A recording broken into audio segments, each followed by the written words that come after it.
Bolehkah membaca Al-Quran tanpa berwudu? Simak sampai akhir video. Membaca Al-Quran adalah ibadah yang sangat dianjurkan dalam Islam. Kegiatan ini mendatangkan pahala, ketenangan hati, dan menjadi salah satu bentuk zikir kepada Allah Subhanahu wa Ta'ala. Dalam sebuah hadits, Rasulullah SAW bersabda bahwa orang yang membaca Al-Quran akan mendapat syafaat di hari kiamat, bahkan dapat memberi syafaat kepada keluarganya. Salah satunya disebut dalam riwayat Ibnu Majah, bahwa siapapun yang membaca, menampakkan dan menghafal Al-Quran, maka Allah Subhanahu wa Ta'ala akan memasukkannya ke surga dan memberikan syafaat bagi 10 anggota keluarganya dari siksa neraka. Namun, muncul pertanyaan, bolehkah membaca Al-Quran tanpa berwudu terlebih dahulu? Dalam tradisi umat Islam, wudu seringkali dilakukan sebelum menyentuh dan membaca mushaf Al-Quran. Tapi bagaimana hukumnya jika seseorang membaca Al-Quran tanpa wudu? Dalam buku Dialog Lintas Mazhab Fiqih Ibadah dan Muamalah karya Asmaji Mukhtar, dijelaskan bahwa membaca Al-Quran tanpa wudu diperbolehkan selama tidak menyentuh mushaf secara langsung.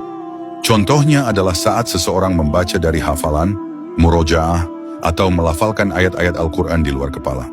Kegiatan ini termasuk membaca tetapi tidak menyentuh fisik mushaf. Hal yang sama juga berlaku ketika seseorang membaca Al-Quran melalui ponsel atau aplikasi digital. Dalam buku Selalu Ada Jalan karya Ninih Mutmainnah, dikutip pandangan ulama fikih Syekh Khalid Al-Musyaiqi bahwa aplikasi digital Al-Quran tidak dihukumi sebagai mushaf, sehingga tidak apa-apa membacanya tanpa berwudu selama tidak dalam kondisi hadas besar. Ustazah Aini Aryani dalam kajian yang disiarkan oleh Khazanah Trans 7 juga menjelaskan bahwa hukum ini terbagi menjadi 2 kondisi, hadas kecil dan hadas besar. Menurutnya, jika seseorang berada dalam kondisi hadas kecil, maka dia boleh membaca Al-Quran baik melalui hafalan maupun aplikasi digital selama tidak menyentuh mushaf. Tapi jika seseorang dalam kondisi hadas besar, seperti setelah junub atau haid, maka tidak diperbolehkan membaca atau menyentuh Al-Quran, bahkan dalam bentuk digital sekalipun. Ustazah Aini juga menegaskan bahwa mushaf Al-Quran tetap tidak boleh disentuh tanpa wudu.